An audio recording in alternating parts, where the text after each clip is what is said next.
The Permanent Secretary and Solicitor General of the Federal Ministry of Justice, the heads of respective departments and agencies under the supervisory consideration of the Federal Ministry of Justice here present, directors in the Federal Ministry of Justice, principal heads and officers,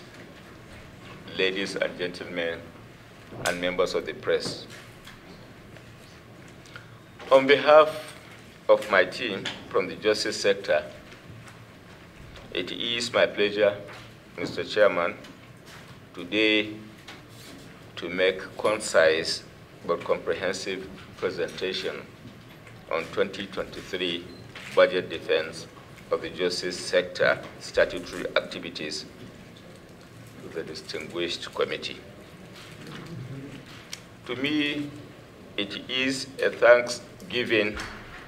budget defense, a defense that commenced in 2015 with high hopes and perhaps is now terminating in 2022 with a success story arising from the legislative support and indeed appropriation support rendered by this committee and by extension the National Assembly,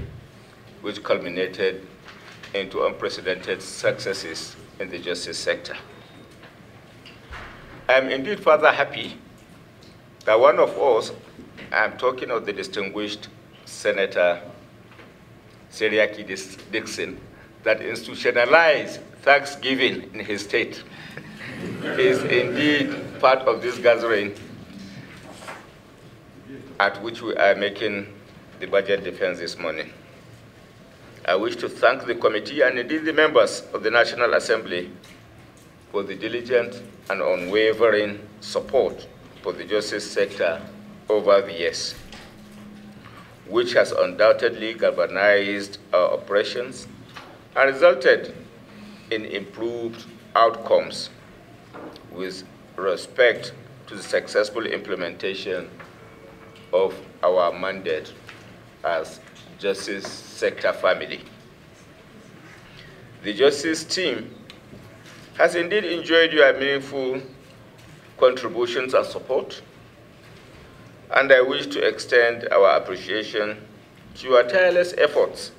in a bid to deepen the rule of law and entrench our maturing democracy. Distinguished senators, in the next few moments, I and my team will carefully present to you our major milestones and achievements so far, while highlighting activities of the justice sector as scheduled for implementation through the year 2023. However, before proceeding to our presentations, I wish to use this opportunity to underscore and reiterate the need for your continued support for the justice sector, particularly with respect to activities, action plans, and initiatives geared towards entrenching the rule of law, institutionalizing access to justice, protection of the freedoms provided for in our Constitution, and improving service delivery in the administration of justice. As you are all aware, the rule of law is a pivot upon which democracy revolves. It is also critical to note that the sector is critical to the implementation of commitments of Nigeria to critical international conventions, such as the United Nations Convention Against Torture, various international and regional human rights instruments, and the Rome Statutes establishing the International Criminal Court, among others.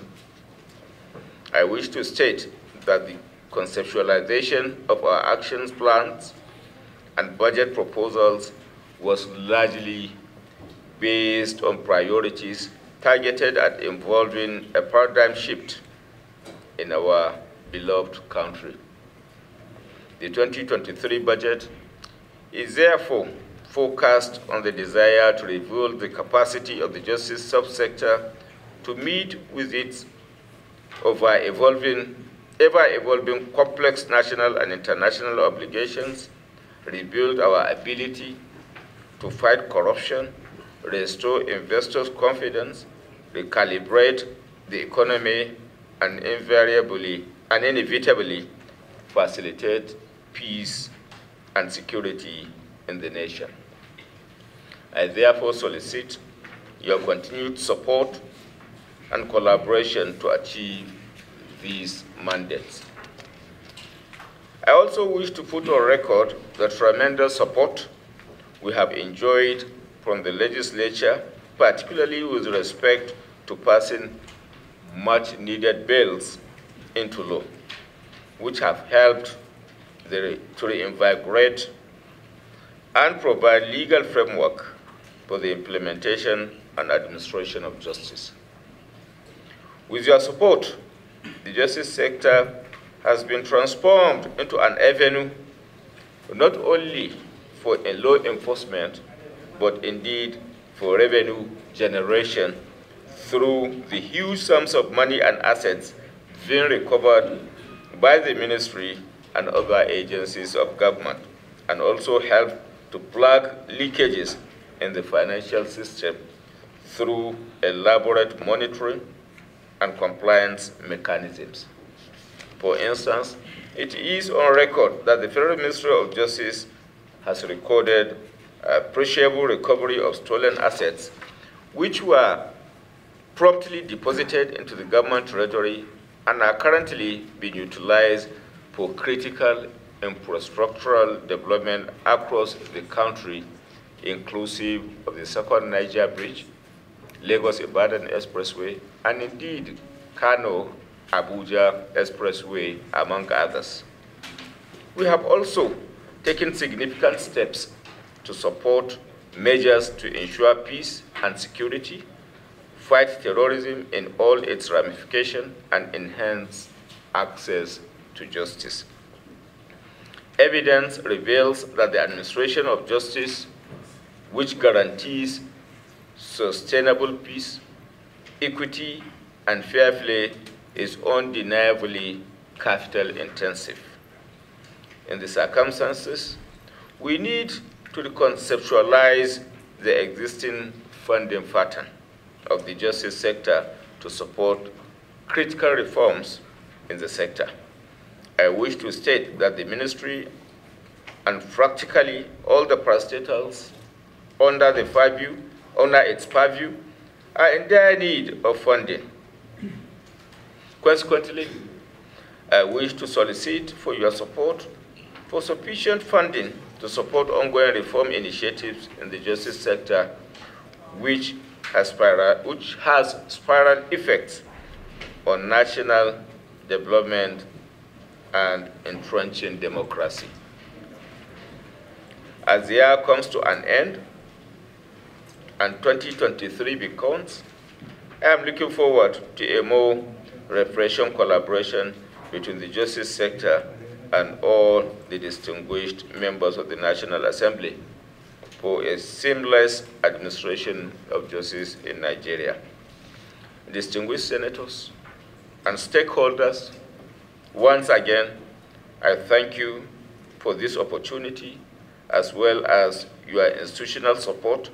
for the justice sector, which has proven to be not misplaced in any way, taking into consideration the collective efforts arising from your legislative processes,